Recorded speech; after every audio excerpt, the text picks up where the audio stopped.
ഹരി ഓം. 82-ാമത്തെ സ്തുതി ബഹുലാശ്വ ശ്രുതദേവസ്തുതി.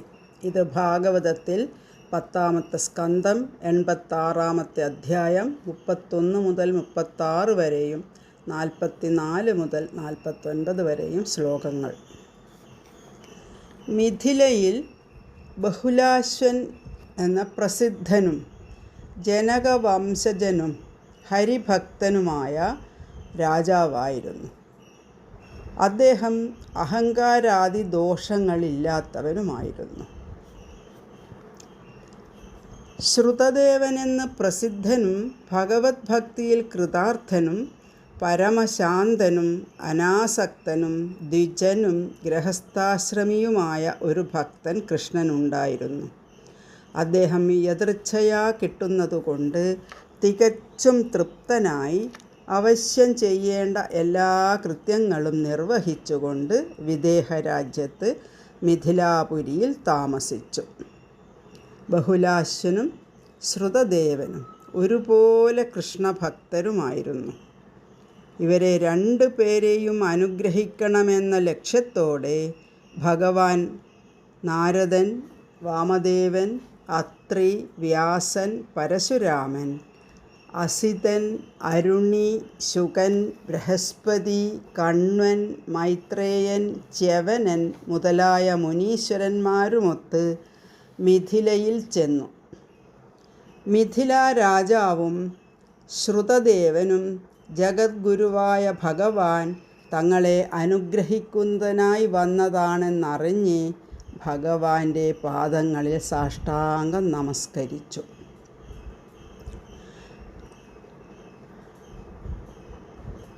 രാജാവ് ബഹുലാശ്വനും ബ്രാഹ്മണനായ ശ്രുതദേവനും ഭഗവാനെ സ്വന്തം ഗൃഹത്തിൽ സൽക്കരിക്കണമെന്നാഗ്രഹിച്ചു.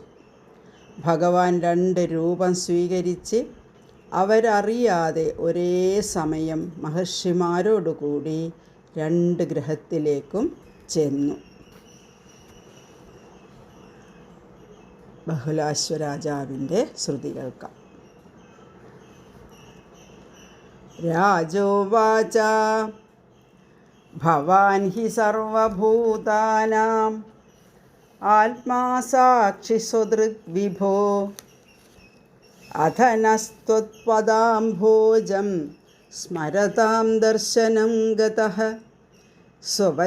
സ്വവചസ്തദൃതം കർത്തുമസ്മദൃഗ്ഗോചരോ ഭവാൻ യഥാ തൈകാന്തഭക്താൻ മേ നാനന്ദശ്രീരജപ്രിയഃ കോനു ത്വച്ചരണാംഭോജമേവം വിസൃജേത് പുമാൻ നിഷ്കിഞ്ചനാനാം ശാന്താനാം മുനീനാം യസ്ത്വമാത്മദഃ യോവതീര്യ യദോർവംശേ നൃണാം സംസരതാമിഹ യശോ വിതേനേതച്ഛാന്ത്यै ത്രൈലോക്യവ്രജിനാപഹം നമസ്തുഭ്യം ഭഗവതേ കൃഷ്ണായ കുണ്ഠമേധസേ നാരായണായ ഋഷയേ സുശാന്തം തപയീയുഷേ ദിനാനി കതിചിത് ഭൂമൻ ഗൃഹാന്നോ നിവസദ്വിജൈഃ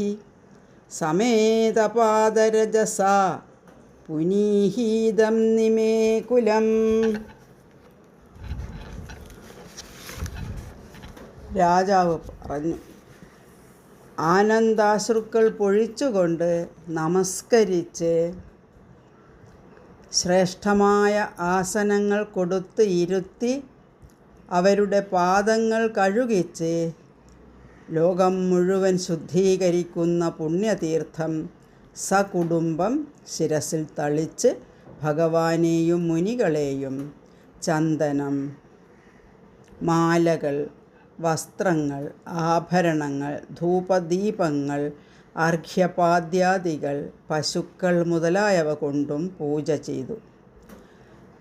ഭഗവാന്റെ പാദങ്ങളെ മടിയിൽ വെച്ച് തലോടിക്കൊണ്ടും രാജകീയ വിഭവങ്ങൾ കഴിച്ച് തൃപ്തരായ അവരെ മധുരവാക്കുകൾ കൊണ്ടും സന്തോഷിപ്പിച്ചുകൊണ്ട് രാജാവ് പറഞ്ഞു, ഭഗവൻ അങ്ങ് സർവപ്രാണികളുടെയും ആത്മാവും പ്രകാശനും സ്വയം പ്രകാശകനുമാകുന്നു.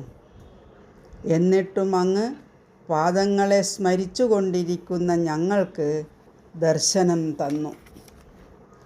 ശാന്തമായി തപസ്സു ചെയ്യുന്ന നാരായണമൂർത്തിയും അഖണ്ഡ ജ്ഞാനശക്തിയോടുകൂടിയ അവനും സർവേശ്വരനും സച്ചിദാനന്ദമൂർത്തിയുമായ നാരായണനും ഭഗവാൻ കൃഷ്ണനുമായ അങ്ങയ്ക്ക് നമസ്കാരം. ഭഗവാൻ പറഞ്ഞു, രാജാവേ, ലക്ഷ്മീദേവി, ആദിശേഷൻ ഇവരോട് പോലും എനിക്ക് ഏകാന്ത ഭക്തരോടുള്ളത്ര ഇഷ്ടമില്ല. അടുത്തത് ശ്രുതദേവസ്തുതി. ശ്രുതദേവ ഉവാച നാദ്യനോ ദർശനം പ്രാപ്ത പരം പരമപുരുഷഃ യർഹിദം ശക്തിഭിः സൃഷ്ട്വാ പ്രവിഷ്ടോ ഹ്യാത്മസത്തയാ യഥാ ശയാനപുരുഷോ മനസൈവാത്മമായയാ സൃഷ്ട്വാ ലോകം പരം സ്വാപ്നമനുവിശ്യാവഭാസത്തെ ശൃണ്വതാം ഗതതാം ശശ്വതർച്ചതാം ത്വാഭിവന്ദതാം നൃണാം സംവദതാമന്തർഹൃദി ഭാസ്യമമലാത്മനാം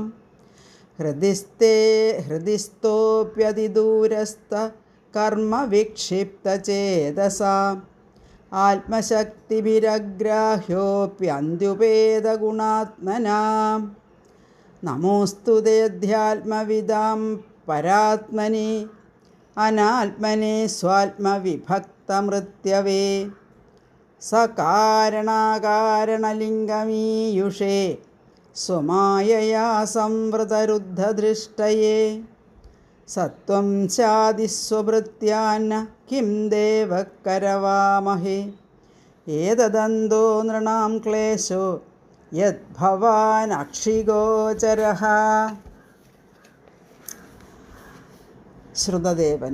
ശ്രുതദേവനും തൻ്റെ ഗൃഹത്തിലെത്തിയ കരുണാമൂർത്തിയായ ഭഗവാനെയും ആ മുനീശ്വരന്മാരെയും നമസ്കരിച്ച് ദർഭപ്പായിൽ അവരെ ഇരുത്തി സ്വാഗതം കൊണ്ട് അഭിനന്ദിച്ച് ഭക്തിയോടുകൂടി അവരുടെ പാദങ്ങളെ കഴുകിച്ച് തീർത്ഥം കുടുംബത്തിലുള്ള എല്ലാവരും തളിച്ചു. പഴങ്ങൾ, ധൂപദീപാദികൾ, പുഷ്പങ്ങൾ, രാമച്ചമിട്ട അമൃതമയമായ ജലം എന്നിവ കൊണ്ടും അനായാസേന കിട്ടുന്ന മറ്റു പൂജാസാധനങ്ങൾ കൊണ്ടും സാത്വികമായ അന്നം കൊണ്ടും അദ്ദേഹം അവരെ പൂജ ചെയ്തു. പായയിൽ സസുഖം ഇരിക്കുന്നവരും ആതിഥ്യം സ്വീകരിച്ചവരുമായ അവരെ സമീപിച്ച് പത്നി, പുത്രന്മാർ എന്നിവരോടുകൂടി പാദങ്ങൾ തലോടിക്കൊണ്ട് ശ്രുതദേവൻ പറഞ്ഞു, നിത്യവും ഭഗവത് ലീലകൾ ശ്രവിക്കുന്നവരും കീർത്തിക്കുന്നവരും പൂജിക്കുന്നവരും അങ്ങയെ വന്ദിക്കുന്നവരും അങ്ങയെപ്പറ്റി പരസ്പര കഥനം ചെയ്യുന്നവരും അതുകൊണ്ടുതന്നെ പരിശുദ്ധരുമായ ആളുകളുടെ ഹൃദയ അന്തർഭാഗത്ത് മാത്രം അങ്ങ് പ്രകാശിക്കുന്നു.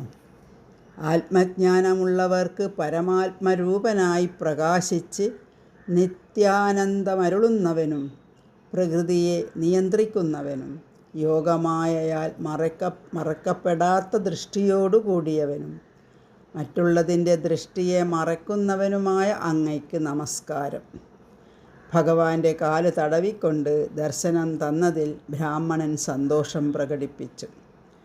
ഭഗവാൻ പറഞ്ഞു, അങ്ങയെ അനുഗ്രഹിക്കുവാൻ തന്നെയാണ് ഞാൻ വന്നത്. ഉത്തമ വിപ്രന്മാരുടെ പൂജയാണെനിക്കിഷ്ടം. ബ്രാഹ്മണരെ നിങ്ങളും പൂജിക്കണം, എന്നാലേ എന്നെ പൂജിക്കുകയായുള്ളൂ. ഒരിടത്ത് രാജകീയ വിഭവങ്ങളോടുകൂടിയ സൽക്കാരം, മറ്റൊരിടത്ത് നിസ്സാര വസ്തുക്കൾ കൊണ്ടുള്ള ലളിതമായ സൽക്കാരവും. രണ്ടു പേരും ഒരുപോലെ ഭക്തന്മാർ. ഇങ്ങനെ ആ രാജാവും ഈ വിപ്രനും ഭഗവാന്റെ അനുഗ്രഹം നേടി. ഓം നമോ ഭഗവതേ വാസുദേവായ.